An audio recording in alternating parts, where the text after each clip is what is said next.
40টা বছর তার সাথে ব্যবসা বাণিজ্য করেছ, 40টা বছর তার সাথে তোমরা চলাফেরা করেছ। বলো তো দেখি 40টা বছরের ভিতরে কয়টা মিশা কথা কইছে? কাফিররা কয় একটাও না। 40টা বছরের ভিতরে কয়টা কার্যা করছে? একটাও না। 40টা বছরের ভিতরে কয়জন গাইলেছে? একটাও না। 40টা বছরের ভিতরে কয়টা চুরি করছে? একটাও না। কয়টা ডাকাতি করছে? একটাও না। 40টা বছরের ভিতরে কয়টা গানের আয়োজন করছে? একটাও না। কয়টা গানও গেছে? একটাও না। কয়টা শ্যাম্পিরিতি করছে? একটাও না। কয়জন বেরি বাগায় লইয়া গেছে? একটাও না। কয়টা পরকিয়া করছে? একটাও না। তাইলে এইগুলি তো একদিনে হয় না, 2 দিনে হয় না। 40টা বছর পর্যন্ত আল্লাহ হক কথা বলাইছে না, রেসালতের দায়িত্ব পালন করাইছে না। আবু জাহেলকে আল্লাহ দেখাইতে চেয়েছে, আবু লাহাবকে আল্লাহ দেখাইতে চেয়েছে উনি হবেন শ্রেষ্ঠ। তার জ্বলন্ত প্রমাণ 40টা বছর। 40টা বছরের ভিতরে তোমরা দেখনি? বলে হ্যাঁ। একটা মিশা কথা কইছে? বলে না। একটা ঝগড়া করছে? বলে না। কাজ্জা করছে? বলে জি না। কোন বাটপারি দুর্নীতি করছে? না। এটাই তো উনি শ্রেষ্ঠ হওয়ার প্রমাণ। এর চাইতে আর কি প্রমাণ তোমাদেরকে দেখাইতে পারি? উনি এখন যে কথা বলবেন, তোমরা কি মনে করো 40টা বছরের ভিতরে যেই ব্যক্তি একটা মিথ্যা কথা বলছে না, এখন উনি মিথ্যা কথা বলবেন, তোমরা এখন আর বলার ভাও নাই যে উনি এখন মিছা কথা কয়। এখন উনি কোরআনের কথা কয়, মিছা কথা কয়।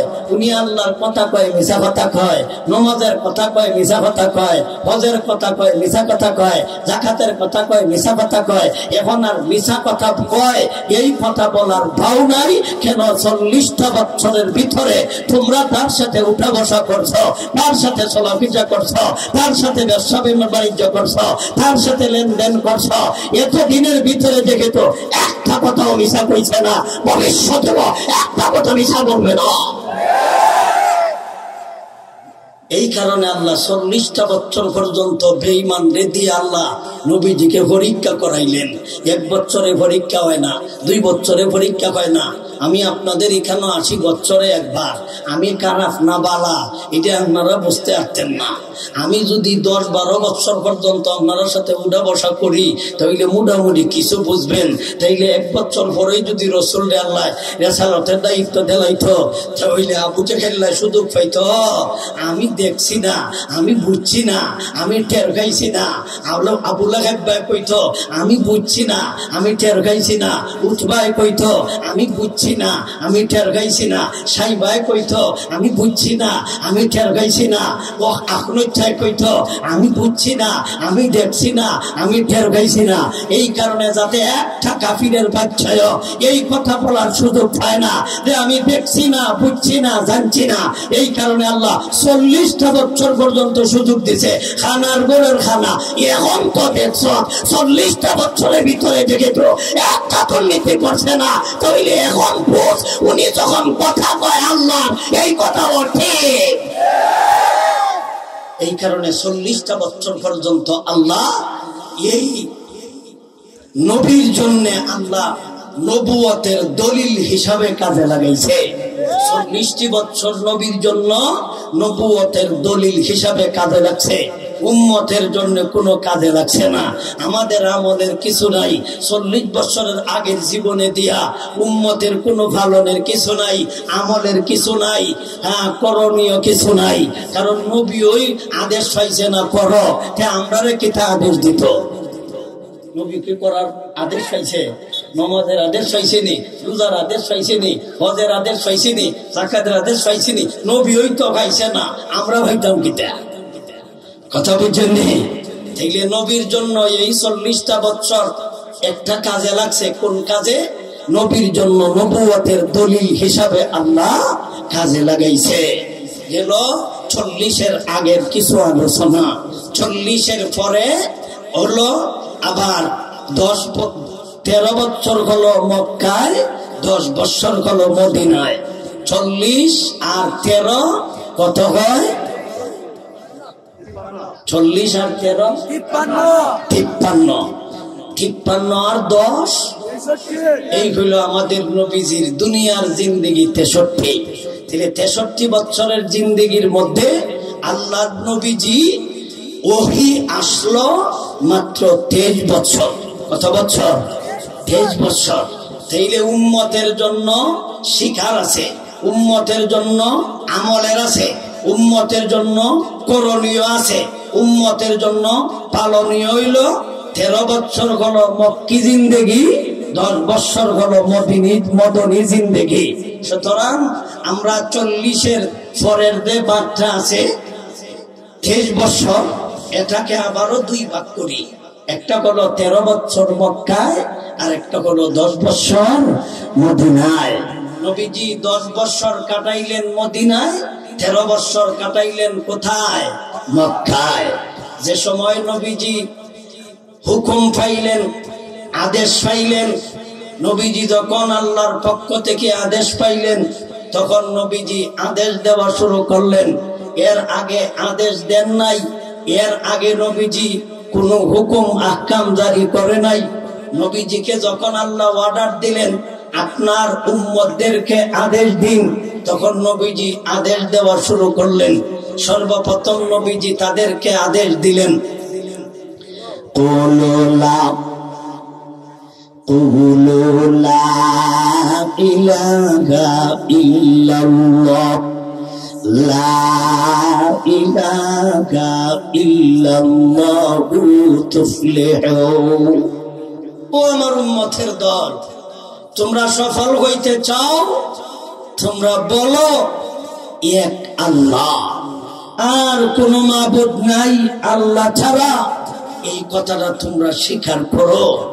যখন ভাই এই কথাটা নবীজি বললেন, তখনকার সরকার ছিল আবুল আহাব, তখনকার বড় লিডার, তখনকার সময়ে বড় নেতা। এর মধ্যে উল্লেখযোগ্য একজন নেতার নাম ছিল আবু জাহেল, তার নাম তখনকার সময় ছিল আবুল হিকাম। আবুল হিকাম মানা হলো বুদ্ধিজীবী, সমাজের মধ্যে হয়েছিল একজন জ্ঞানী এবং গুণী সরকারি এবং উল্লেখযোগ্য কর্মকর্তা।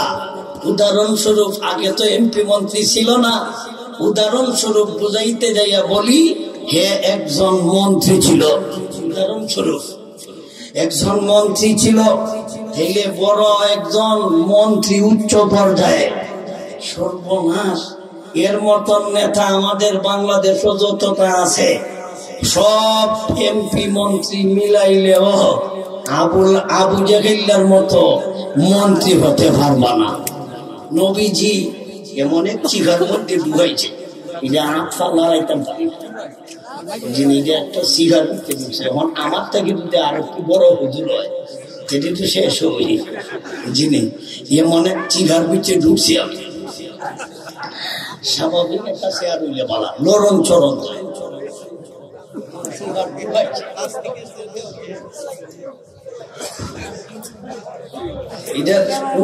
ঘরটা কিছু প্রশস্ত, নিচে বিহত আছে। আমার সহ বিহত। যাই হোক, তখনকার সময় নবীজি যখন এক খোদার দাওয়াত দিলেন, তখনকার জনগণ এবং নেতা সরকার সহ বড় বড় খুদা তাদের আছিল 360টা, ছোট বড় মিল্লা তাদের খুদার সংখ্যা ছিল 33 কোটিটা। ভাব রে ভাব, যেই যুগে নবী এক আল্লাহর দাওয়াত দেওয়া শুরু করছেন, এই যুগে আল্লাহ কি একজন ছিল না লক্ষ লক্ষ ছিল? দেখেন, লক্ষ লক্ষ খুদার যুগে এক খুদার কি বেইলাতে, লক্ষ লক্ষ খুদার যুগে এক খুদার কথা কেউ মানবো? লক্ষ লক্ষ খুদার যুগে এক খুদার ওয়াজকে কেউ শুনবো? সর্বনাশ, কেমন পরিস্থিতি দাঁড়াইল। বর্তমানের যে পরিস্থিতি, এই পরিস্থিতির কিছুই না। অতীতের যে আমাদের বাংলাদেশের পরিস্থিতি ছিল, এই তুলনায় এই পরিস্থিতি কিছুই ছিল না। তখনকার সময় নবীর পক্ষে কথা বলনেওয়ালা সমাজে একটা মানুষও ছিল না, সবাই ছিল সরকারের পক্ষে, সবাই ছিল বেদিনের পক্ষে, সবাই ছিল জালিমের পক্ষে, সবাই ছিল বাটপারদের পক্ষে, সবাই ছিল ইহুদি খ্রিস্টানের পক্ষে, সবাই ছিল মূর্তি পূজারী, সবাই ছিল মুশরিক, সবাই ছিল বেদিন কাফের। আর একমাত্র হকের পক্ষে ছিলেন একমাত্র আমাদের নবী, বিশ্ব নবী মুহাম্মদুর রাসূলুল্লাহ সাল্লাল্লাহু আলাইহি ওয়াসাল্লাম। তাহলে বেশি লোক দিয়া কি একজনকে নির্ণয় করা সম্ভব? থেকে বেশি লোক যার পক্ষে হে ওই কি সঠিক, আর যার পক্ষে লোক নাই হে কি বাতিল? কি মনে করেন আপনারা? কি মনে করেন? এই ঘটনা দ্বারা কি বুঝলেন? নবীর যুগে সবাই ছিল কাফির, নবী একজন ছিলেন ইমানদার। তবে কি তারা সঠিক ছিল? তবে কি তারা সঠিক ছিল?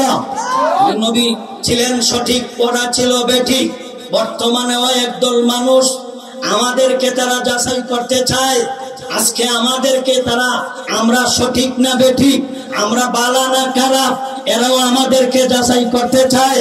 এরা ইলেকট্রিক মিডিয়া বলে, মামুন সাহেব তুমি এক জায়গায় দাঁড়াও আর আমি এক জায়গায় দাঁড়াই, দেখি কয়জনে কয়টা ভোট পায়। তাহলে ভোটের সাথে ভালো মানুষের পরিচয় নয়, ভোটের সাথে সত্যতার পরিচয় নয়। তোমাকে বেশ্যাবেতেও ভোট দিতে পারে, তোমাকে মদ করে ভোট দিতে পারে, তোমার সন্ত্রাসে ভোট দিতে পারে। মামুন সাহেবের বেশ্যাবেতে ভোট দিত না, তাই বলে অযোগ্য বলা যাবে না।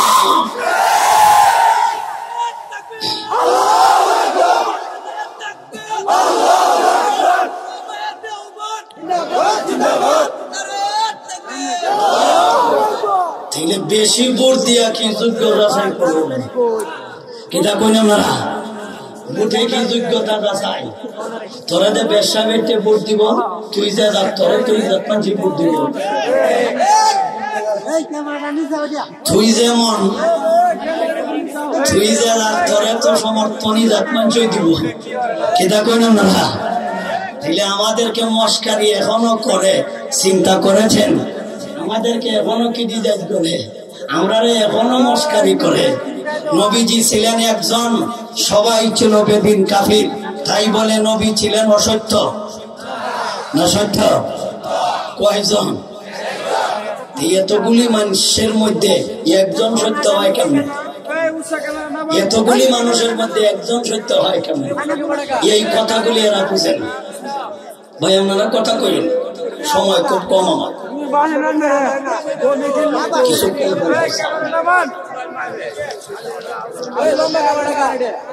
ভাই আপনারা ক্যামেরায় যদি ডিস্টার্ব করে ভাইদেরকে, আপনারা ক্যামেরা নামা নিতে পারেন।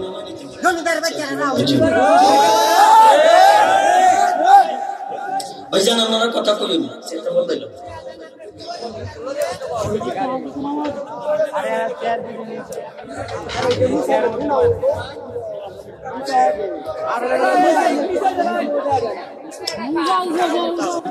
আমাদের নবীজি কি কষ্ট দিয়ে করছে, কেউ একটা লোক নাই যে ওনার পক্ষে কথা বলবে, একটা লোক নাই যে ওনাকে সাহায্য করবে। মনে মনে কিছু লোক আছে, ওনার আত্মীয় একজন, উনি একটু সহযোগিতা করছেন, তথাপিও উনি উচ্চ সুরে কথা বলতে পারেন।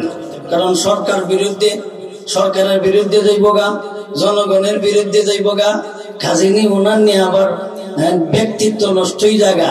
এই কারণে উঁচু আওয়াজে কথা কইত না, কিন্তু ওনারে সান্ত্বনা দিত যে হ্যাঁ আপনি একটু সেই ফেস হইলেন, আপনি একটু সেই ফেসে গেন, ভেজাল আছে। এইভাবে একজনে একটু সহযোগিতা করছে ওনার আত্মীয়র মধ্যে।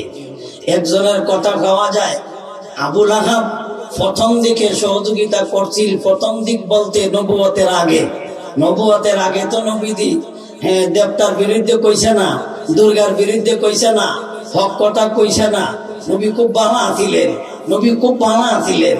আর যখন ওই নবীজি তাদের স্বার্থের বিরুদ্ধে জায়গা কথাগুলি, তখন ওই নবীজি খারাপ হয়ে গেছে গা, তখন ওই নবীজি নষ্ট হয়ে গেছে গা। আমরা অত ভাই যখন আমরা মিডা ওয়াজ করি, তখন এরা কয় জনগণে হুজুররা খুব ভালো, নামাজের কথা কইলে হুজুর খুব ভালো, 7 আসমানের উপরের ওয়াজ করলে হুজুর খুব ভালো, 7 জমিনের নিচের ওয়াজ করলে হুজুর খুব ভালো ওয়াজ করে। আর যখন ওই ভাই বর্তমানের সাথে মিল্লা দেখা তখন তারা বিরুদ্ধে দেখা হুজুরটা বালা না রাত দিতে করে হুজুর বালা না হুজুরে রাত দিতে রিওয়াজ করে গাদার গরের গাথা হুজুরে রাত দিতে রিওয়াজ করে জান্নাতের ওয়াজ করলে খুব বালা তো যখন জান্নাতির ওয়াজ করবো জান্নাতের ওয়াজ করলে বালা আর জান্নাতও যাইব কারা এরার ওয়াজ করলেই কইতে দুইলায় দুজকের ওয়াজ করলে বালা দুজকের ওয়াজ করলেই কইতে দুইলায় একটা হলো জান্নাত একটা জান্নাতি আর একটা হলো জাহান্নাম একটা হলো জাহান্নামী জাহান্নামে কে যাইব এই কে যাইব কোনই সমস্যা কিন্তু জাহান্নামের ওয়াজ করলে অসুবিধা নাই তো কিন্তু কে যাইব এটা কোনই সমস্যা কিনা কইলেন না জাহান্নামকে আল্লাহ বানাইছে কি ফিরিস্তারে দিবার লাগিয়া না মানুষ হয়ে যাইব তখন খেয়ে যাইব যদি আমরা আয়াতের সাথে লোকের নাম মিল্লা দেখা লোকের চরিত্র মিল্লা দেখা তখন তুই বেশ লাগে দেখা এর আগে তো বেশ লাগছে না নবীজি এর আগে তো বেশ লাগছেন না 40টা বছর কাটাইছে কোন রকমের দুশ্মন নাই নবীজির বন্ধুর অভাব নাই সমস্ত বেঈমান কাফিরেরা নবীর বিশ্বস্ত দেখা এরা নবীজির কাছে আইনা আমানত রাখতো টাকা পয়সা রাখতো স্বর্ণ অলংকার রাখতো লোকটা আমানতদার উনি সত্যবাদী এরাই নবীজিকে তারা সম্মিলিত ভাবে তারা একটা টাইটেল দিছে একটা উপাধি দিছে নবীর একটা উপাধি দিছে নবী বলেন আল আমিন। আল আমিন তো মুসলমানে দেয় নাই, আল আমিন তো আবু বকর করে দেয় নাই, আল আমিন তো উমর দেয় নাই, আল আমিন তো সাহাবা ইকরাম দেয় নাই, আল আমিন তো মুসলমান দেয় নাই, আল আমিন তো মুমিন মুসলমানে দেয় নাই, আল আমিন উপাধি তো দিয়েছিল তখনকার বেঈমান কাফেররা। নবীর চরিত্র খারাপ থাকার কারণে দিছে না বালা। যখন 40 বছর পরে নবী নামাজের কথা কয় সুদ খাইও না ঘুষ খাইও না, এখন নবী বালা না। এর আগে বালা ছিলেন, এখন বালা নাই কেরে সারতে যায় না।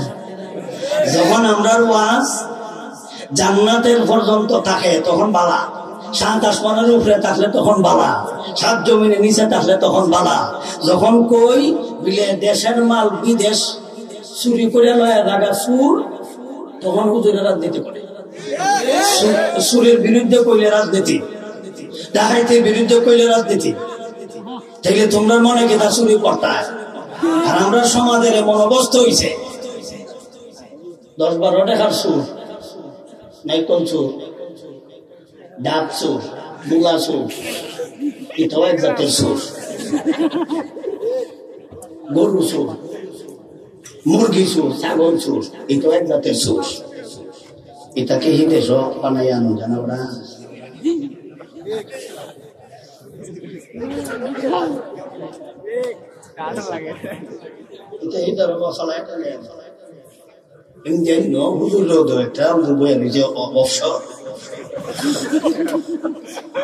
আমি তো একটা কাম আছি হুজুর অবসর বাড়াইয়া দেবো হুজুরে খাইব, কিন্তু একটা হুজুরে দরকার শহর থেকে অবসর থাকে মেলা খাই থাকো।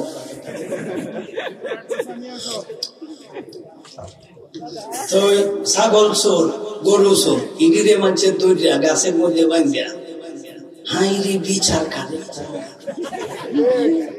বুঝা যায় দেশনি বিচার আছে। আর যে বেড়ায় 2000 কোটি দেখা বিদেশ প্রচার করে দিছে, এরে সাথ দেয়। কিন্তু এটাও সুর, হেডও সুরের ঘরের সুর, এই দুইটাই সুর। এই গরু চুর, এটাও সুর, আর যেটা 100 কোটি টাকা মারি আছে এটাও সুর। আর এটারে মানুষের বিচার করে আর এটারে সাথ দেয়। এই হইল আমাদের অবস্থা। আমি প্রায় সময় একটা গল্প কই, এক জাতের ডাকাইতরা চিন্তা করে দেখছে এটা গরিব বুড়া মাইরা লাভ নাই, জায়গা ব্যাংক ডাহাতি কেহা জমা আছে এনো যায় আমরা টিয়া নগে তারা কত জীবনের রিস্ক লইয়া গেছে। ধরা করলে তো গুলিও করতে পারে, একটা সিকিউরিটিও আছে, গুলিও করতে পারে। এই জীবনের রিস্ক লইয়া তারা ডাকাতি গেছে ব্যাংক। তারা ব্যাংকের ডাকাতি করে মেলা টেকা বস্তা বইলে আনছে। আইনা যখন তারা গরু ঢুকছে যখন তারা একজন আরেকজনের কইতেছে গন্যা লাই, গন্যা আমরা কি পরিমাণ আনছি বাইটা লাই। নেতায় কইতেছে ডাকাইতের মধ্যে একজন নেতা আছে, আপনারা এখানে একবার আমার ডাকাইতে ধরছি, আপনারা করিমগঞ্জ থানা তুই। যাই হোক, নেতা কইতাছে অহন গনার দরকার নাই, লেখে টিভিটা সার আমরা কয় টাকা আনছি এটা টিভির সংবাদ করবো সারে। এরপরে আমরা গুনগুনে যে হেরার কয় আর আমরা রান্না মিল আছে। কিছুক্ষণ পরে দেখা যায় সংবাদ প্রচার হয়েছে যে আপনার যে যিনি ব্যাংকের প্রধান উনি বর্ণনা দিতেছে আমরা ঢাকাইতে লুটফাট করে আমরা ব্যাংকের টাকা নিয়ে গেছে 7 কোটি টাকা। তখন এরা কত গণ্যা দেখি আমরা কয় কোটি আনছি। ম্যানেজারে কইতেছে কয় কোটি? 7 কোটি। এরা গণ্যা দেখা আনছে তারা 3 কোটি। তখন বলছে কয় কোটি? আর এই যাচ্ছে 7 কোটি। ডাকাত এরা কাছে সর্বনাশ। আমরা ডাকাত থেকে সেইটা বড় ডাকাত, এটা তো কষ্ট ছাড়া খাইয়া নাইছে, কষ্ট ছাড়া মারে আছে 4 কোটি। আর আমরা জীবনের রিস্ক নিয়ে মাত্র 3 কোটি। বড় ডাকাত কোন ডাকাত? কোনটা? এই 7 ডাকাত, এই 7 ডাকাত হলো বড় ডাকাত। আর এরা কত জীবনের রিস্ক নিয়ে আনছে, এরা মাত্র আনছে 3 কোটি। আর হৃদয় আল্লাহ হিসাব দেয়া আনছে 3 কোটি। বড় ডাকাত কোন ডাকাত? এই ডাকাত না 7 ডাকাত? এই 7 ডাকাত। এই সমস্ত ওয়াজ বুঝে লইলে আমরা হুজুররা বালা না, এটা হয়। তাহলে আমরা কেন ওয়াজ করতাম? ওয়াজটা করতাম কেটা? কোরআন শরীফ এমন কোন জিনিস আছে নিজে নাই? সবই তো আছে। তাহলে আমরা ওয়াজ করলেই যদি আপনারা কোন দেখে দেখে ওয়াজ করতাম, দেখে দেখে ওয়াজ করবো কেমনে? সর্ব অঙ্গে ব্যথা, ঔষধ দিব কথা? সব অঙ্গ আমরা নষ্ট। যেদিকেই ওয়াজ করি এই দিকে আমরা উঠে পড়ে থাকা। সুদের ওয়াজ করলেই সুদ করে বিরুদ্ধে থাকা, ঘুষের ওয়াজ করলেই ঘুষ করে বিরুদ্ধে থাকা। ঘুষ করে অভাব নাই, এখনো বেড়া কিস্তিতে ঘুষ নেয়। পুলিশে মনে করছিলাম যে 5 তারিখ ভালো হয়ে গেছে, ভালো হয়েছে না তো, এখনো এটি ভালো হচ্ছে না। কবে ভালো হইব? এখনো ঘুষ নেয় কিস্তিতে। ও কুমিল্লা গেছে এক দোকানো কিস্তির টেকা আনতো, ওর ঘুষের টেকা। ও সর্বশেষ কিস্তি আনার সময় কন্যা নেওয়ান শুনল। আচ্ছা কোন যেতে ইটা ওয়াজ করতাম না? ইটা ওয়াজ যদি না করি তো ওয়াজটা কিতা কথা? কিতা ওয়াজ করতাম? ঘুষের বিরুদ্ধে ওয়াজ করতাম পারি না, পুলিশের বিরুদ্ধে দেখা। সুদের বিরুদ্ধে ওয়াজ করতাম পারি না, সুদকুরের বিরুদ্ধে দেখা। ফরকিয়ার ওয়াজ করতাম পারি না, ফরকিয়ার বিরুদ্ধে দেখা। বেপরদার ওয়াজ করতাম পারি না, বেটেন্টের বিরুদ্ধে দেখা। বেনামাজির বিরুদ্ধে ওয়াজ করতাম পারি না। সারা দেশের মানুষ অধিকাংশ মানুষ নামাজ পড়ে না, বেনামাজির বিরুদ্ধে দেখা। ওয়াজটা করতাম কিতা আর পক্ষে ওয়াজ করতাম। সর্বঙ্গে ব্যথা, ঔষধ দিতাম কোথা? সব জায়গায় তো বেজা। এটা নির্বেজাল একটা ওয়াজ বলি যে কেউ উঠে করতো না, কেউ উঠে করতো না। একটা ওয়াজ আছে 7 আসমানের উঠে ওয়াজ করলে জমিনও নামতাম না, আর কেন কেউ বাস করে না।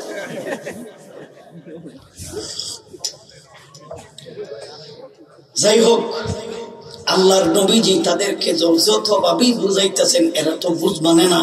কেন বুঝ মানে না? তার কয়েকটা কারণ আছে। এর মধ্যে 1 নম্বর কারণ হলো তারা শিক্ষিত। 1 নম্বর কারণ কি? তারা শিক্ষিত। মক্কার বেঈমানরা কিন্তু কঠিন শিক্ষিত ছিল তখনকার সময়। অনেক মানুষ কয় এরা শিক্ষিত ছিল না। জি না, এরা শিক্ষিত ছিল। নবীর যুগের এরা কেউ অশিক্ষিত ছিল না, শিক্ষিত, কঠিন শিক্ষিত। এই জাতের শিক্ষিত না, কঠিন শিক্ষিত। এরা সারা দেশের মধ্যে নাম কামাইছে। তারা কবি ছিল, সাহিত্যিকের যুগ ছিল, কবির যুগ ছিল, কবিতার যুগ ছিল, সাহিত্যিকের যুগ ছিল, বড় বড় পণ্ডিতের যুগ ছিল।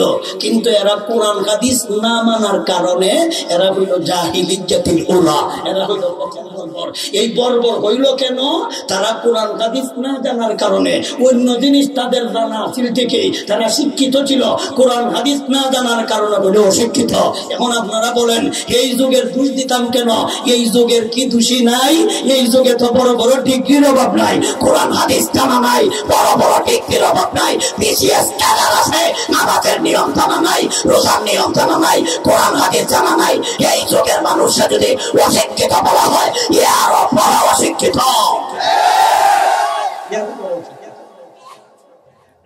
এই যুগের মানুষদেরকে জাহিলিয়াতুল উলা বলা হয়। এরা কইল মূর্খ। তুই কি তা? তুই কোরআন হাদিস জানোস? তুইও তো মূর্খ। তুই যে জাতের মূর্খ হেরা ওই জাতের মূর্খ আছে। হেরা অশিক্ষিত কম আছিল না, হেরা অশিক্ষিত কম আছিল না, হেরা যে বড় শিক্ষিত তার কবিতাই মক্কার গেইটে ঝুলানো থাকতো, মক্কার গেইটের প্রধান গেইটে ঝুলানো থাকতো। এর কবিতার মোকাবিলা যে ওই করতে পারবে এ ওই হইব জগতে শিক্ষিত। এইভাবে ঝোলানো নামানো, ঝোলানো নামানো, ঝোলানো নামানো দীর্ঘদিন পর্যন্ত ছিল। আল্লাহর নবীজি যখন নবুয়তি দায়িত্ব পালন করার আদেশ পাইলেন তখন নবীজিও হেরার দেখা দেখি কোরআন শরীফের একটা সূরা ছোট্ট এটা দিলেন পিছন দেখি দিয়ে ঝুলাইয়া। তখন এরা যারা আপনার গবেষক, এরা গবেষণা করে তো উঠাইব নামাইব, তখন গবেষকরা আইলো শিক্ষিতরা, এরা আইসা এখন দেখতেছে এটার ভাষায় দিয়ে একটা কবিতার মতো আছে। এখন এরা কইতে তো এটা তো একজনে দিছে, এখন এটা বুঝি। বড় বড় শিক্ষিত যারা আছে এরা একটা এই সূরা দেখে একটা বিহত করছে। বিহতটা কেমনে? এটা কবিতা কইতাম নাকি গদ্য কইতাম? এখন গদ্য কইতে পারে না, গদ্য কইতে পারে না, তর্জমা করবো না বলে। আরে তর্জমার ব্যাখ্যা, এটার বিশ্লেষণ, এটার অর্থ বলে আগে কিতাব ধরে অর্থ উঠাইটায় কি ধরবেন। এখন হেরা এটার কবিতাও ধরতে পারে না, গদ্যও ধরতে পারে না, সদ্যও ধরতে পারে না। আগেরটা তো আসিল হেরার এটা সদ্য, এখন যে নবীজি দিছে এটার নিচে দিয়ে ঝুলাইয়া এটার গদ্য কইতে পারে না, গদ্য কইতে পারে না। এখন কেমনে গদ্য কইতো, কেমনে গদ্য কইতো? আরবি গদ্য কারে কয়, আরবি গদ্য কারে কয় এটা তো আপনারা আগে জানা তাহার কথা, এরা তো এটা জানার কথা। আরবি গদ্য হইতে হইলে আপনার দুইটা মিললে হয় এক লাইন, আরো দুইটা ছন্দে মিললে হয় এক লাইন। হইলে 2 লাইন হইতে হইলে ছন্দ লাগবো 4টা। কয়টা লাগবো? 4টা। লাইন যদি হয় 2টা ছন্দ লাগবো 4টা, লাইন যদি হয় একটা ছন্দ লাগবো 2টা, তো হইব কবিতা। এখন রসুলে এমন একটা সূরা দিছে এটার লাইন হইল 1.5টা, লাইন হইল 1.5টা, ছন্দ হইল 1.5টা। ওই তো বিপদ করছে, কারণ এটা 1.5টা। ইন্না আ'তাইনাকাল কাউসার এক ছন্দ, ফাসওয়াল্লি লিরাব্বিকা ওয়ানহার মোটামুটি প্রথমটা মিলে গেছে। এরপরে ইন্না শানিয়াকা হুয়াল আবতার আরেকটা লাগে মিলতে হইলে। ওনেরা পণ্ডিতরা বিপদ করছে এই নয়, এদের গদ্য ধরতে পারতেছে না, গদ্য ধরতে পারে না। এখন সমস্ত পণ্ডিতেরা বইল বইয়া কইতাছে আগে এটা কোনটা দরটায় ধরো, আগে হয়তো ধরো পদ্য নাইলে ধরো গদ্য। এখন এরা কয় কিতা কইতাম পদ্য কইতাম কেমনে, এটার ছন্দ 3টা, গদ্যই কইতাম কেমনে এটা পদ্যর মতো, কিন্তু গদ্য কইতে পারে না, পদ্য কইতে পারে না। এমন একটা বিপদ করছে। ইন্না আ'তাইনাকাল কাউসার এটা রাসাকিন, ফাসওয়াল্লি লিরাব্বিকা ওয়ানহার রাসাকিন, ইন্না শানিয়াকা হুয়াল আবতার শেষেরা সেরা সাকিন। কিন্তু আরেকটা আরেকটা ছন্দ এটা যোগকরণ লাগে। বড় বড় পণ্ডিতরা এরা কয় কিন্তু আমরা একটা কাজ করব, নিজেরাই একটা ছন্দ মিলাইয়া মোটামুটিটা পদ্য মনে করে তর্জমা করে লাই। আমরা এটার পদ্যই বানাইলে, পদ্য বানাইলে তাহলে আমরা নিজেরা একটা ছন্দ বানাই নাই। হেরা নিজেরা ছন্দ বানাইয়া কইতাছে কি এসেরটার সাথে মৃত্যুর মতো। লাইসা হাদা কালামুল বাশার রাসা কি নিছে এটা ওখান মোটামুটি ছন্দ মিলছে। এখন ছন্দ মিললে এখন হেরাটার অর্থটা কিতা, এটার অর্থ খুব মনে পড়ে। কয়েকদিন সময় লাগবে তর্জমা করতে হইলে, তফসির করতে হইলে। হেরাটার কথা কইয়া নাই, হেরারেরা যোগ কইরা কবিতা বানাইছে, তখন হেরারিটার কবিতার অর্থ হইল এই কথা কোনো মানুষের কথা না। তখন কিন্তু হইল হেরা নিজেরাই কয়, হেরা ওই কয় লাইসা হাদা মিন কালামিল বাশার। এটা আসলে মানুষের কালাম না, এটা আসলে মানুষের কথা না। তখনকার সময় বেঈমান যত বড় বড় শিক্ষিত পণ্ডিত ছিল, বড় বড় সাহিত্যিকরা, বড় বড় কবি সাহিত্যিকরা, এরা বলতে বাধ্য হইল কোরআন শরীফ মানুষের কোনো কালাম না, কোরআন শরীফ মানুষের কোনো কথা না, কোরআন শরীফ মানুষের কোনো রচিত কালাম হতে পারে না। হেরাই কইল আল্লাহর নবী সাইয়্যিদুল মুরসালিন তাদেরকে বুঝাইতেন এই যুগটা কি ছিল অশিক্ষিত যুগ না শিক্ষিত? শিক্ষিত। কিন্তু কোরআন হাদিস না জানার কারণে ওরা শিক্ষিত না, কোরআন হাদিস না জানার কারণে ওরা অশিক্ষিত। এই যুগে অত আল্লাহর দৃষ্টিতে শিক্ষিত কারা? আল্লাহর দৃষ্টিতে শিক্ষিত হলো যারা কোরআন হাদিস জানে, এরাই হইল মাত্র শিক্ষিত, এরাই হইল সমাজের শিক্ষিত, এরাই হইল দেশের শিক্ষিত, এরাই হইল সমাজের শিক্ষিত, এরাই হইল গ্রামের শিক্ষিত, এরাই হইল মহল্লার শিক্ষিত, এরাই হইল গড়ের শিক্ষিত, এরাই হইল রাষ্ট্রের শিক্ষিত। এটা হলো কোরআন হাদিসের মতে। যারা কোরআন হাদিসের জ্ঞান নাই এরা রাষ্ট্রের শিক্ষিত হতে পারে না। আল্লাহর দৃষ্টিতে আগেই গেছি, সমাজের দৃষ্টিতে না আল্লাহর দৃষ্টিতে? আল্লাহর দৃষ্টিতে। আল্লাহর দৃষ্টিতে যারা শিক্ষিত, সমাজের শিক্ষিতরা এদেরকে কয় জঙ্গিবাদী। আমরা মৌলবাদী, আমরা রাজাকার, আমরা আলবদর, আমরা আসাম। শিক্ষিত ক্যাডার, ক্যাডার, বিসিএস ক্যাডার। আর আমরা মৌলবাদী, খয়রাতির দল। আমরা খয়রাতির দল, লিল্লাহ খাওয়ার দল। আমি দোকানও গেছি ফান কিনা কেন, প্রায় সময় তো আমার ব্যাকলের মতো লাগে না, বুঝা নাই কেমনে বুঝতো। আমারও জয়তাছে বাড়ানি বাজার থেকে। আমি গাড়ি চালাইতেছি, তখন আমি একটা হরন দিছি, তখন একজন বেড়া খুব কষ্ট লাগছে হরনটা দিলাম, কিন্তু রাস্তা ক্লিয়ার করতো। আমার হইলো 9:30 বয়া, এখানে দেখেছি 9:30। তখন আমার তো তাড়াহুড়া, তখন আমি হরন দিছি, বেড়া তো রাস্তা ক্লিয়ার করতো। তখন দেখি বেড়া খুব বিরক্ত লাগছে, মারিয়া দিছে বেড়া ধমকে। তখন আমি জিজ্ঞাসা করলাম, তারপরে জিজ্ঞাসা করলাম সমস্যা না, কোনো কষ্ট দিলাম? তখন আরেকজনে কইতেছে জাঙ্গা জাঙ্গা জাঙ্গা, আরেকজনে কইতেছে জাঙ্গা। পরে দিকে আরো 2 জন সামিল হয়েছে। সামিল হওয়ার পরে কইতে হুজুর যদি কেন তাকাইতে তো কয়ে লিখতে অসুবিধা নাই, হুজুর তো যাওগা, হুজুর ছাড়া আরেকজনে দিলে কি যে আমার লইলে। তখন আমি কইলাম যে ভাই হুজুর রে কইতেন কেন, ড্রাইভারে কইলি তুই হইতো, হে কইতাছে। আমি কইলাম আমিও ড্রাইভারটা, আমিও গাড়িটা তো আমি চালাইতেছি, হুজুরটা আমিও।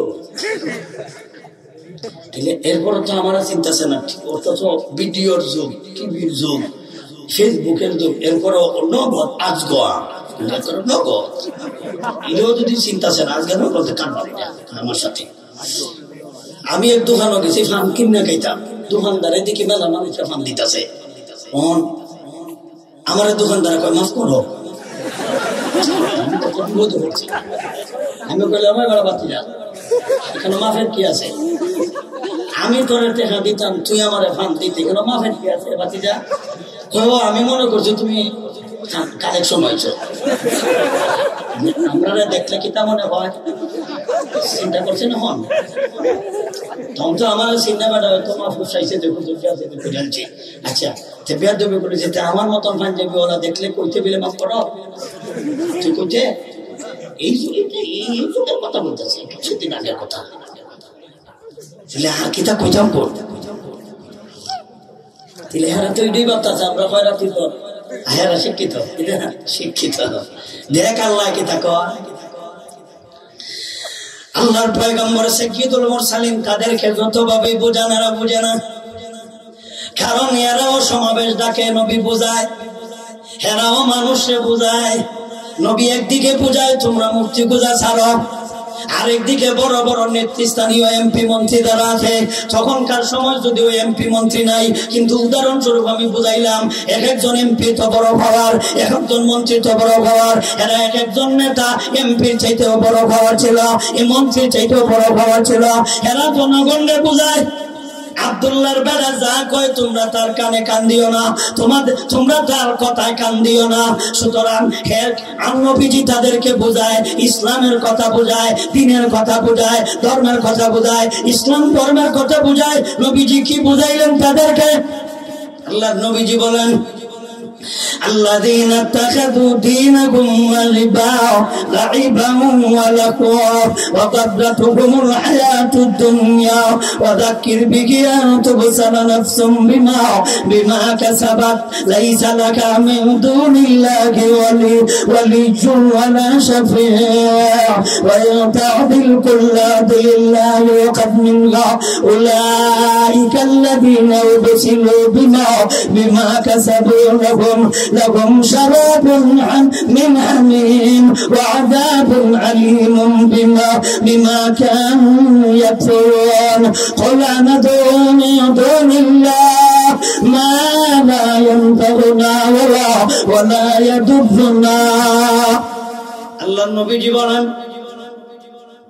তোমরা আমার ধর্ম নাকি নিয়ে তোমরা খেলতামেশা করো না।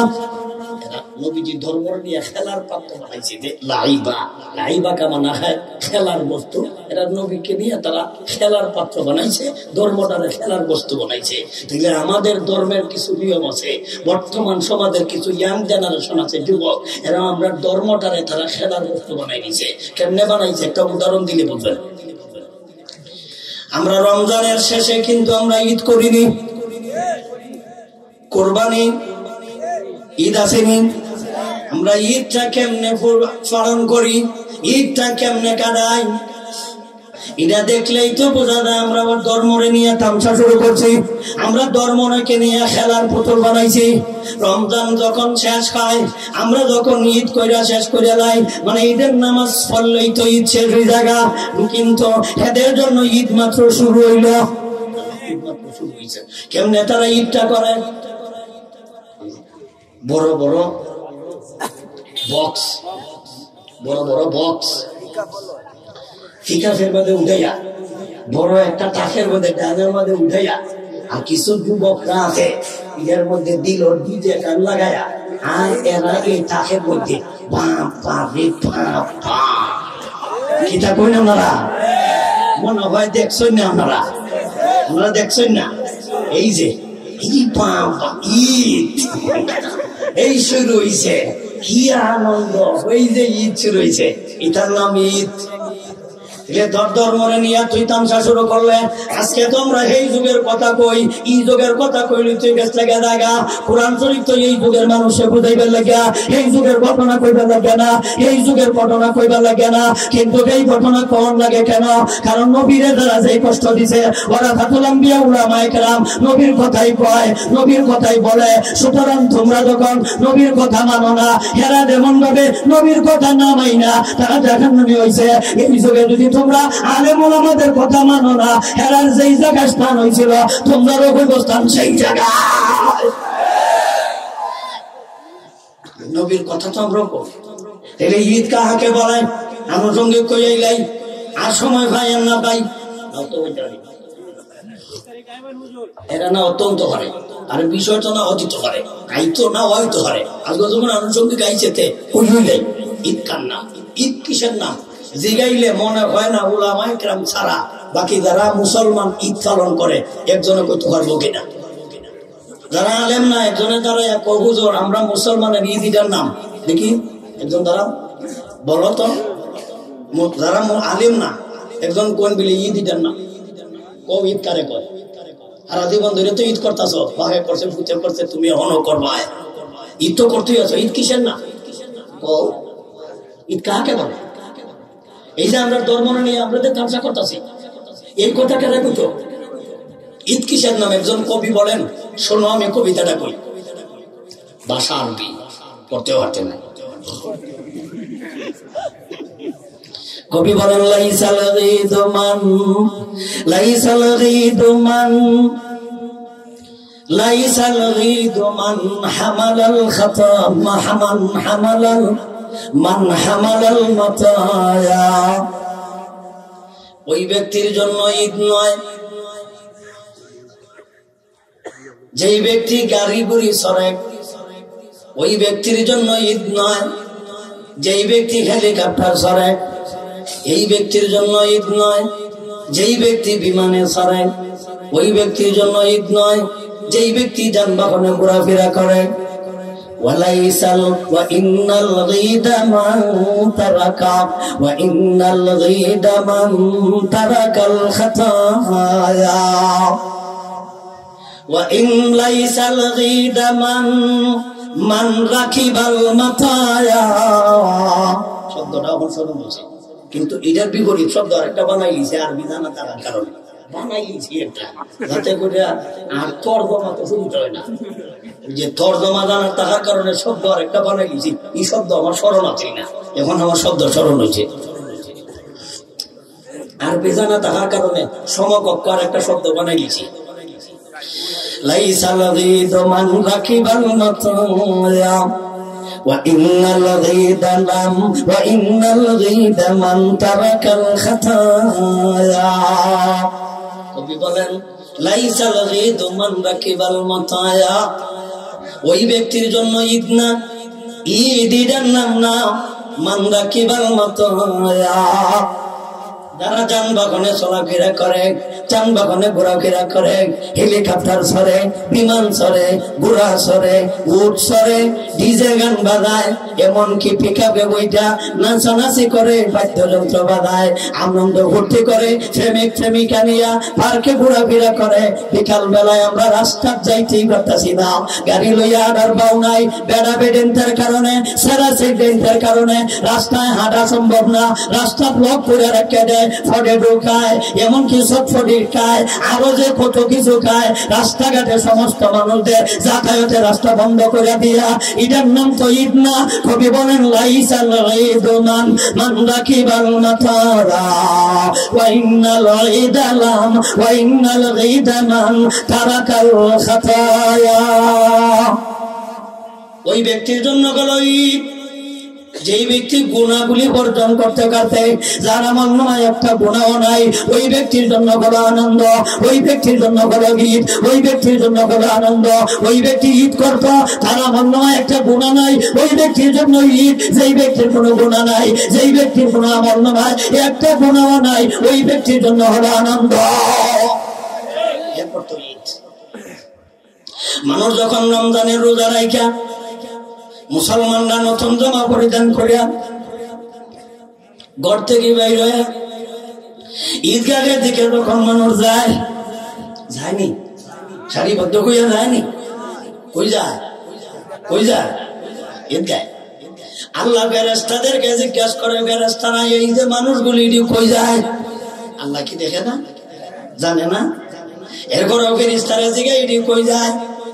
ফেরেশতারা কয় আল্লাহ এরা একটা মাস মালিকের ডিউটি করছে, একটা মাস মালিকের চাকরি করছে, এরা সবাই সম্মিলিত ভাবে তাদের বেতন আনতে যায়। কি জানতো যায়? কি জানতো? বেতন কি মাসের আগে দেয় না পরে দেয়? মাসের পরে দেয়। এই যে মাস শেষে বেতন নেওয়ার জন্য যায়,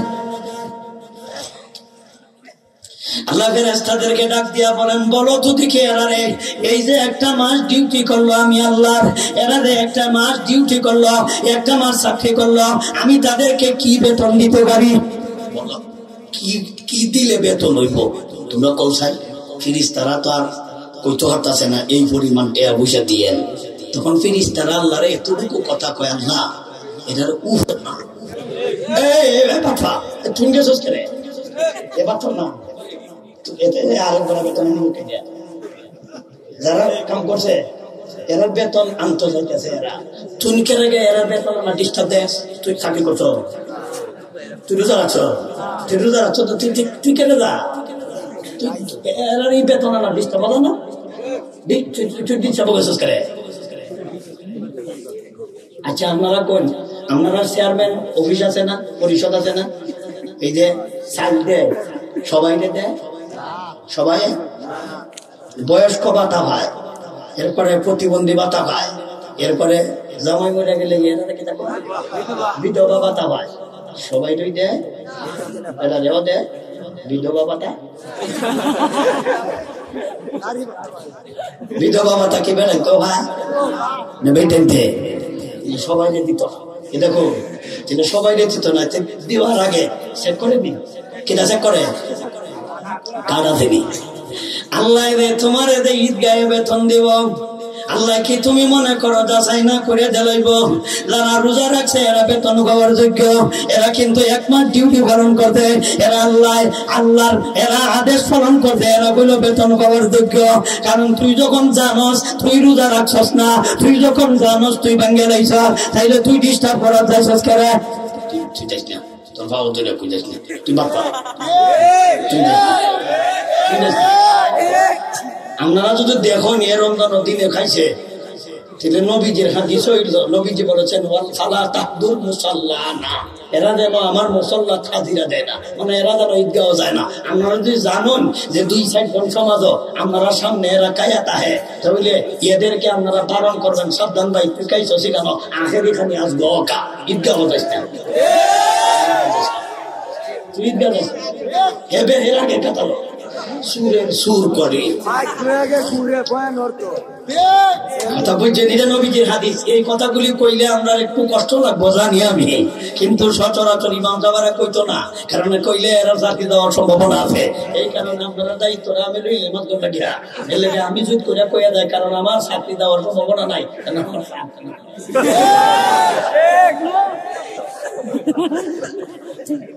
বেশি থেকে বেশি আমার দিতে নাই, একটা বেলা এরপর কইয়া যায়। এই হাদিস এই কবির কবিতা দ্বারা কি বুঝলেন? নবীজি এই কবি বলেন লাইসাল গীত মান রাকিবাল মাতায়া ওয়া ইন্নাল ঈদা মান তারাকাল খাতায়া। ওই ব্যক্তির জন্য ঈদ না যেই ব্যক্তি ডিজে গান বাজায়, ওই ব্যক্তির জন্য ঈদ না যেই ব্যক্তি নাচানাচি করে, ওই ব্যক্তির জন্য ঈদ না যেই ব্যক্তি গাড়ি ঘোড়া চড়ে, ওই ব্যক্তির জন্য ঈদ না যারা হেলিকপ্টার বিমানে চড়ে। তাইলে ওই ব্যক্তির জন্য হলো ঈদ, ওই ব্যক্তির জন্য হলো আনন্দ, ওই ব্যক্তির জন্য হলো ফুর্তি। ওয়াইন্নাল ঈদা মান তারাকাল খাতায়া, ওই ব্যক্তির জন্য হলো আনন্দ, ওই ব্যক্তির জন্য হলো ঈদ যেই ব্যক্তি গুনার কর্মগুলি ছাইরা দিছে, সেই ব্যক্তি গুনার কাজ ছাইরা দিছে, ওই ব্যক্তির জন্য ঈদ। আর যেই ব্যক্তি ঈদের দিন ডিজে গানে আনন্দ করতে করে, ওই ব্যক্তির জন্য ঈদ না। যার গুনাহ নাই করত। আল্লামা বড় পীর আব্দুল কাদের জিলানী রাহমাতুল্লাহ আলাইহি কে কিন্তু আল্লাহর ওলি ছিলেন না, আপনারা সন্দেহ আছে? আল্লাহর ওলি ছিলেন, আলেম ছিলেন। রাস্তা দিয়ে চলতেছে, একদিন একটা কুকুর ওনাকে জিজ্ঞাসা করে হুজুর আপনি বালা না আমি বালা? কুত্তায় কয় হুজুরলে, হুজুর আপনি বালা না আমি বালা? হুজুর কন্যা কুকুর এমন একটা প্রশ্ন করছো উত্তর দেওয়ার ভাব নাই। আপনি আর আমি যদি রাস্তা দিয়ে যাইতাম, আমার কুত্তা যদি কইতো ও হুজুর আপনি বালা না আমি বালা, উত্তরে তো কইলাম না আমি বালা, কারণ তুই গুলো করতাম আমি আশরাফুল মাখলুকাত আমি বালা। আল্লাহ কোরআন শরীফে কইছে ওয়ালাকাদ কাযযাবনা বানি আদম, আমরা তো দলিল দিতে কম দিলাম লইলে, আমরা তো কোরআন থেকে দলিল দিলাম লইলে। ওয়ালাকাদ কাররামনা বানি আদম, মানুষ হইল সবচেয়ে শ্রেষ্ঠ, উত্তর তো এটাইতে লইলাম না। কিন্তু হুজুরে মনে হয় জানা নাই, হুজুরের তো আমার চাইতে বেশি জানা ছিল। হুজুর কুকুরে কইতাছে ওরে কুকুর এমন একটা প্রশ্ন করছে উত্তর দেওয়া আমি আব্দুল কাদিরের পক্ষে এমন একটা কঠিন হয়ে দাঁড়াইল। বলে হুজুর এটা কিটা কঠিন করলাম, আমি যে গেলাম আপনি বলা না আমি বলা, উত্তরে হয়তো কইতেন আপনি বলা নাইলে আমি বলা, দুইটার মধ্যে একটা বলতেন। হুজুর কইতে হইলে শোন, আমি মরণের পরে যদি আমি জান্নাতি হই তাহলে আমি তোর থাকি বাবা, আর যদি মরার পরে আমি জাহান্নামী হই তাহলে কুকুর তুই আমার চাইতে 1000 গুণে বাবা, তুই আমার চাইতে 1000 গুণে বাবা। কারণ আমি যদি জাহান্নামী হই, কুকুর তুই জাহান্নামে যাইতে না, বিড়াই জাহান্নামে যাইতো না, শিয়াল জাহান্নামে যাইবে না, সাপ বিচ্ছু সমস্ত প্রাণী করে একটাও জাহান্নামে যাইবে না। জাহান্নামে যাইব মানুষ, জাহান্নামে যাইব পাথর, জাহান্নামে আর জাহান্নামের খাবার মানুষের পাথর হবে। আল্লাহ বলেন ওয়াকুদুগান নাস ওয়াল হিজারা, জাহান্নামের খাবার হবে মানুষ এবং পাথর, কুকুর কিন্তু জাহান্নামের খাবার হবে না।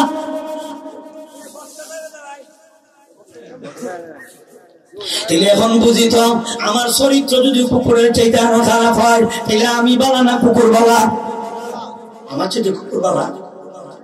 তাহলে তুমি জানো কুকুরে দাঁড়াইয়া প্রস্রাব করে, এটা তুমিও জানো, সারা দেশের মানুষে জানে। কুকুরে ডিলা করে হয় না, তুমিও জানো, আমিও জানি, সারা দেশের মানুষে জানে। কুকুর যখন প্রস্রাবে করতে যায়, কুকুর যখন পেশাবা দেয়, কুকুর যখন বাথরুমও দেয়, যাওয়ার সময় কি এক বস্তা পানি লিয়ে গেছে কোনোদিন? দেখছেন, এক বস্তা পানি লিয়ে গেছে। কুকুরে কয়ে চার একটা কোথারে দাঁড়া, আমি আগে যাওয়ার সময় কি কোনো টিস্যু নিচে নিচে দিলা? কুকুরে আমরা কিছু মানুষ আছে ভদ্র, গলার মধ্যে ফাঁসি টাসি লাগায়। আমি উদ্দর চৌকে দেখা দুইজন মানুষ কত ভদ্র শিক্ষিত, এরা মোটর সাইকেল রাস্তায় দাঁড় করছে, দাঁড় করাইয়া নিজেরা দাঁড়াইয়া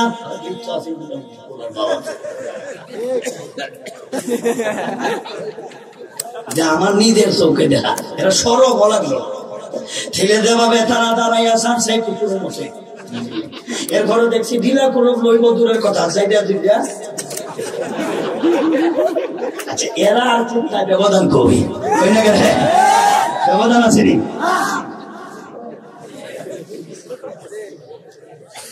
আল্লাহ জানেন, আপনারা অসুবিধা হইতেছে তো, আমরা ঘুরে যেতে গেছে না। তাহলে আমরা যখন ঈদ করবো আগামীতে আমরা নিজে নিজে উদ্যোগ নেই, যাতে পুলিশে কেল্লাকে বিদায়িত, পুলিশে কেল্লাকে আমরা মাত্র যুবকরা তোমাদের তোমরা আমাদের পরিজাত টুকরা, তোমাদের দ্বারা আমাদের সমাজ ভবিষ্যতে চলবে।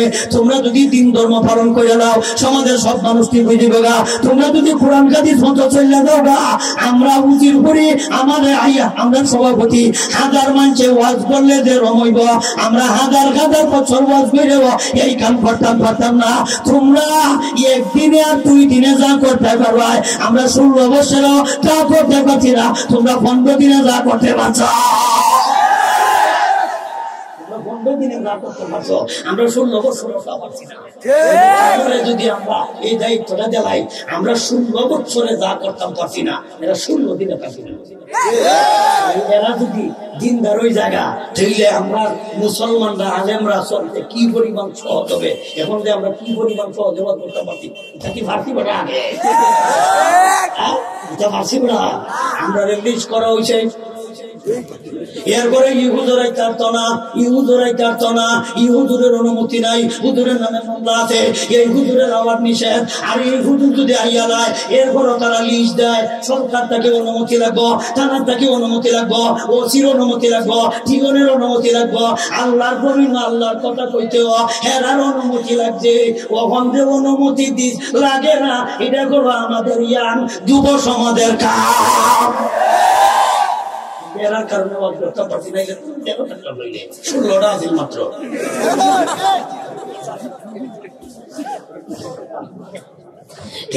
তোমরা আমরা কোথাও দইরা কই, তোমরা আগে দিনদার হইয়া দাও, সমাজ এমনি দিনদার হইয়া দেব। তোমরা আগে দিনদার হইয়া দাও, তোমরা আগে কোরআন মান্য দাও।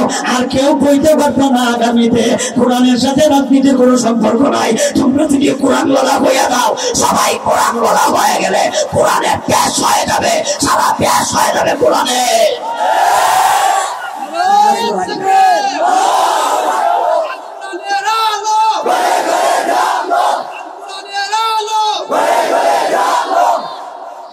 নবীজির কাম কি ছিল? নবীজির কাম হচ্ছিল কোরআন প্রতিষ্ঠিত করা, নবীজির কাম হচ্ছিল দিন প্রতিষ্ঠিত করা, নবীজির দায়িত্বই ছিল দিন প্রতিষ্ঠিত করা। তাহলে আমাদের দায়িত্ব হলো দিন প্রতিষ্ঠিত করা।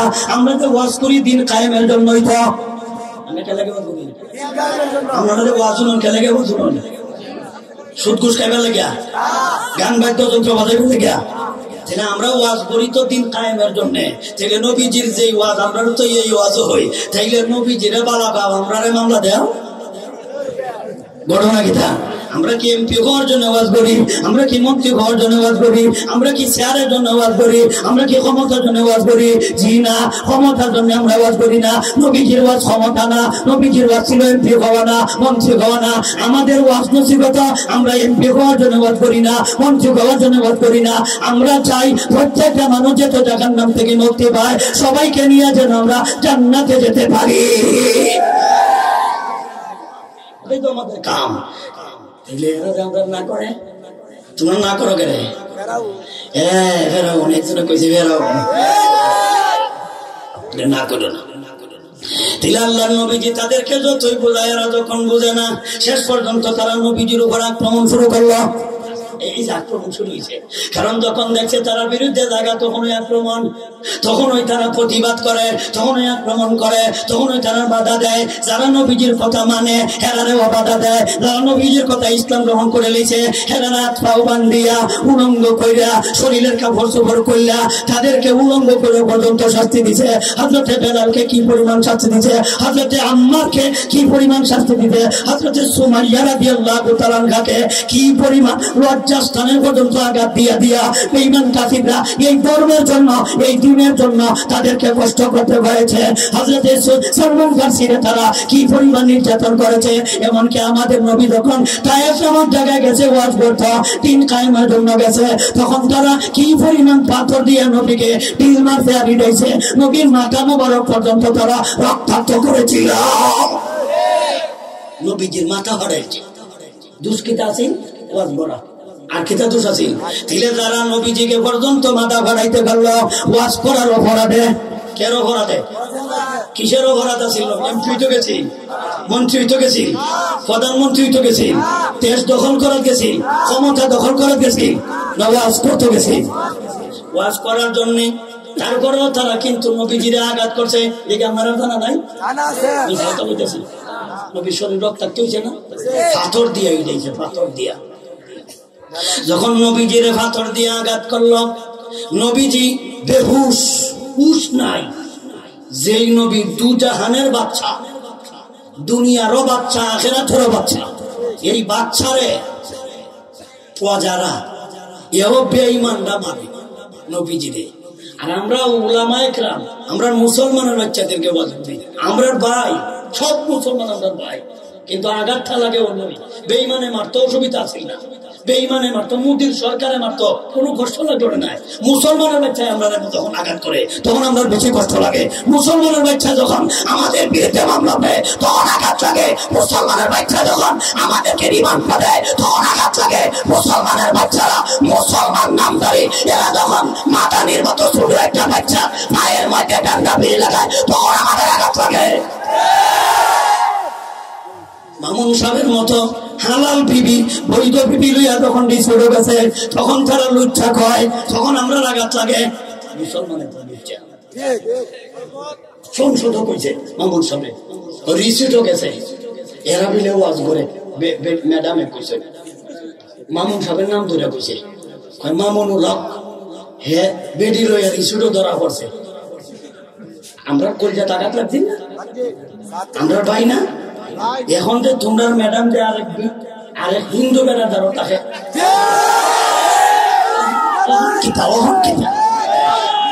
এখন কম না, কেন কিছু এখন কম না। আর দেশ কি কোনো মুসলমান আছে না? গেছে কেন এখন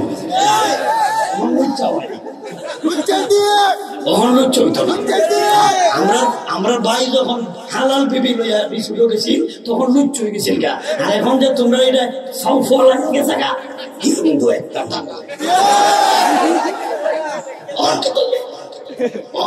অহন বালা বালা।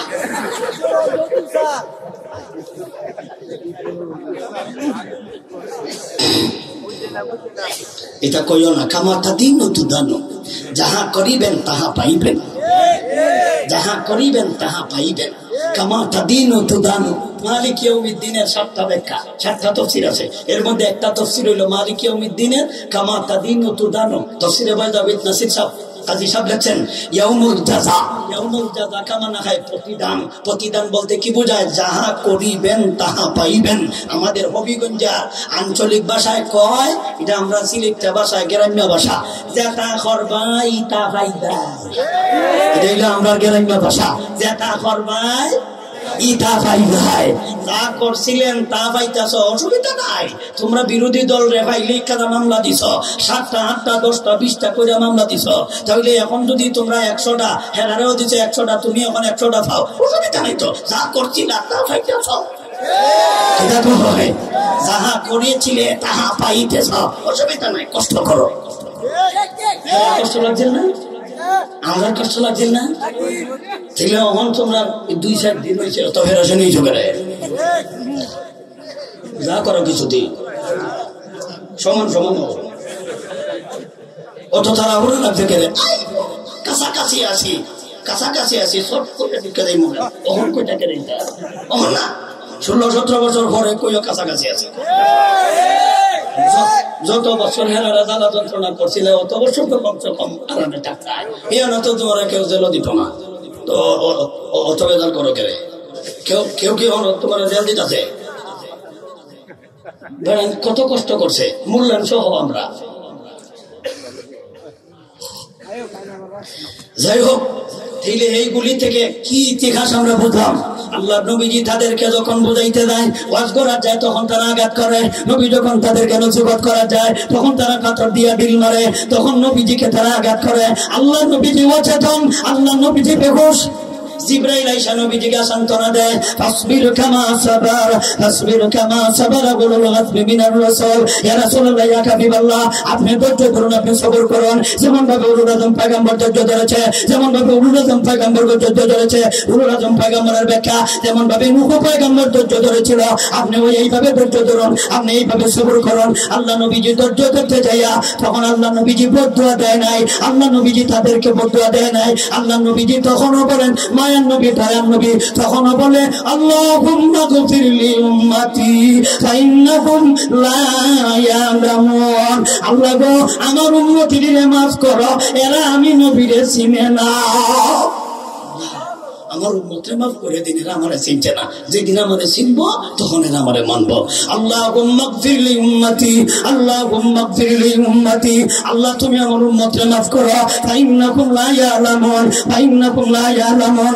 আল্লাহ এরা জানে না, আল্লাহ এরা বুঝে না, আল্লাহ এরা আমারে চিনে না, আল্লাহ এরা আমারে চিনে না। যেদিন চিনবো এরা আমারে মানবো। আপনার ভাই আমরা আলিম, আমরা কোন দিন এমপি ইসলাম, কোন দিন মন্ত্রী ইসলাম, বেটা তোমরা কি আমরা চিনো না?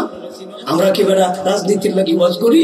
আমরা চাই আমাদের দেশের নারী পুরুষ যুবক যুবতী প্রত্যেক এরা যেন দিনদার হইয়া এরা গুনার কাজ ছাইরা দেয়, নেকির কাজ কইরা যেন জান্নাতে যাইতে পারে। এই তো আমাদের চাওয়া, এই তো আমাদের পাওয়া, এই তো আমাদের ওয়াজ, এই তো আমাদের আশা, এই তো আমাদের কষ্ট। আমরা চাইনি তোমরা জাহান্নামে যাও, আমরা চাই না নবীজিরে মারছে, নবীজিরে তারা রক্তাক্ত করছে, এরপর নবী বদদুয়া করছে না। আল্লাহ আপনাদের করে বলেন, ফাসবির কামা সাবারা উলুল আযমি মিনার রাসূল। আল্লাহর নবীজিকে আরেকখানা আপনাদের করে আল্লাহ বলেন, ওয়ালা তাস্তাজিল ওয়ালা তাস্তাজিল। নবীজি আপনি তাড়াহুড়া করেন না, নবীজি আপনি তাড়াহুড়া করেন না। ওয়ালা তাস্তাজিল, হুজুর আপনি তাড়াহুড়া করেন না। তাস্তাজিল কামানা কে খায়? তাস্তাজিল হইল যেমন ভাবে নূহ আলাইহিস সালাম বদ্ধ করে লিছে, যেমন ভাবে হযরত অন্যান্য নবীগণ সাথে সাথে বদ্ধ করে লিছে।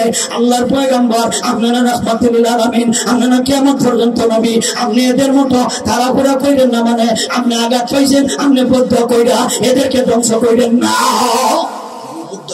এদেরকে ধ্বংস করেন না। যদি নবী বদ্ধ করতো একটা কাফিরের বাচ্চাও দুনিয়াতে জীবিত থাকার কথা না। নূহ আলাইহিস সালাম বদ্ধ করতে ওই এমনি দোয়া করছে না, তো এটা বদ্ধ না, মূলত এটা নেক দোয়া। মূলত এটা দেখতে দেখা যায় বদ্ধ, মূলত নেক দোয়া। এটা ব্যাখ্যা লেখছেন তাফসীরের কিতাব।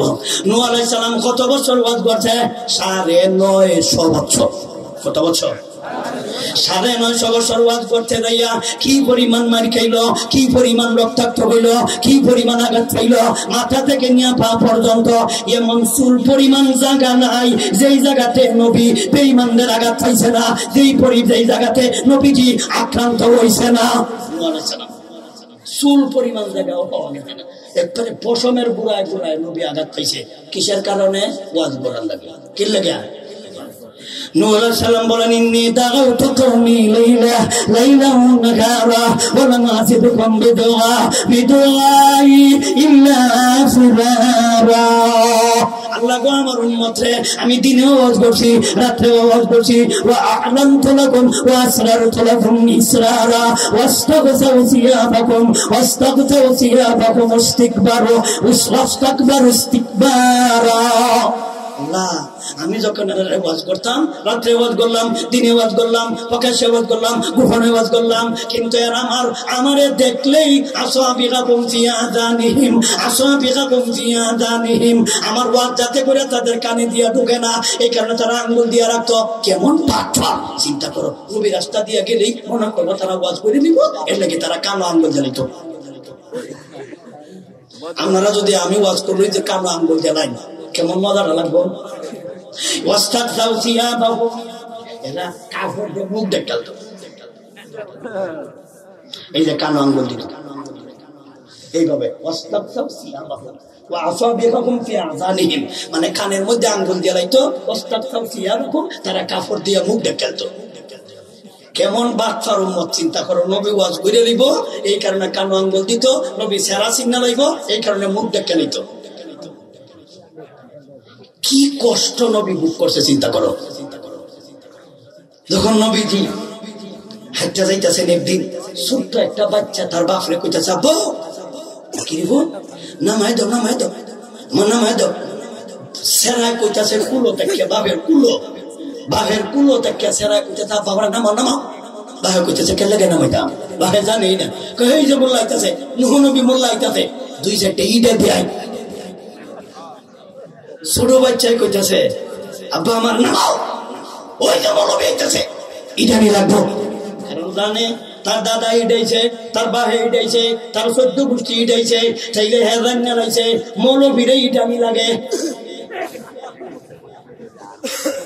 হযরত নূহ আলাইহিস সালাম আল্লাহরে সেই দিন কইতেছে, আল্লাহ এতদিন তার পাশে তাদের দাদায় তাদের 14 গোষ্ঠী আমারে মারছে, আল্লাহ গো আমার এই পরিমাণ কোনো আঘাত লাগে নাই, আমি মনে করছি যে এইটা আমার প্রাপ্য, আমি এখন আঘাত পাইছি অসুবিধা নাই, এর প্রতিদান আল্লাহ আপনি আমাকে দিবেন। কিন্তু আজকে আমাকে আঘাত লাগছে আল্লাহ, আমি আর সহ্য করতে পারলাম না, 950 বছর ওয়াজ করলাম, কিন্তু তার যে একটা আঘাত এটা আমারে, যদিও আমার কষ্ট লাগে নাই, যদিও আমার শরীর তার ইটা আমার আঘাত বেশি লাগে নাই, তার বাপের চাইতে আঘাত লাগছে না, তার দাদার চাইতে আঘাত বেশি লাগছে না, কিন্তু হ্যাঁ যদিও তার গায়ে শক্তি কম, যে ইটাটা দিছে আমার কিন্তু শরীরে আঘাত লাগে নাই, তথাপিও আমার কলিজায় এমন আঘাত লাগছে আল্লাহ, আর আমি সইতে পারলাম না, আমি আর সইতে পারছি না। তখন আল্লাহর পয়গম্বর নূহ আলাইহিস সালাম বলেন, আল্লাহ আমি তো দেখতেছি তাদের ব্লাড নষ্ট হয়ে গেছে, তাদের রক্তের মধ্যে তাদের রক্ত ক্যান্সার হয়ে গেছে, ভবিষ্যতে যেটাই বই রইব এটাই আমার এই দইব, যেটা বই রইব এটাই আমার এই দইব, যেটা বই রইব এটাই আমার অমান্য করে কাফির হইব। আল্লাহ যাতে ভবিষ্যৎ পর্যন্ত আমি নবীকে অস্বীকার কইরা কাফির না হতে পারে, জাহান্নামী না হতে পারে, আল্লাহ বর্তমানে যেটা আছে আল্লাহ ইডিরে একবারে তুমি জীবিত রাখো না, আল্লাহ প্রত্যেকটারে আল্লাহ বরবারি সহ আল্লাহ ধ্বংস কইরা নাও। وقال نوح رب لا تذر على الأرض من الكافرين ديارا إنك إن تذرهم يضلوا عبادك ولا يلدوا إلا فاجرا كفارا। আল্লাহ গো আমি তো দেখেছি ভবিষ্যতে এদের জীবনন্দ, যার ছেলে আমি মনে করছিলাম নাতি মানব, আমি মনে করছিলাম পতি মানব, আমি মনে করছিলাম পন্থী মানব, আমি মনে করছিলাম পন্থী মানব, আমি দেখি 14 গোষ্ঠী যেটাই বের হয় আমার এই ডায়, যেটা বের হয় আমার এই ডায়, যেটা বের হয় আমার এই ডায়। আল্লাহ আর বর্তমানে যেটা আছে আল্লাহ একটারেও রাখো না, বাড়িঘর সব আল্লাহ সব ধ্বংস কইরা নাও। কয়েকজন নিয়া নৌকার মধ্যে উঠছেন 40 জন, কিস্তি কিস্তি কি জাহাজ, জাহাজ কিসে বুঝাইবার লাগে হয়তো হুজুরা নৌকা কইলায়, মূলত হইল জাহাজ, মূলত কি জাহাজ। লম্বা আলোচনা। আমাদের নবীজি তায়েফের মাঠে ফিতনা খাইলেন,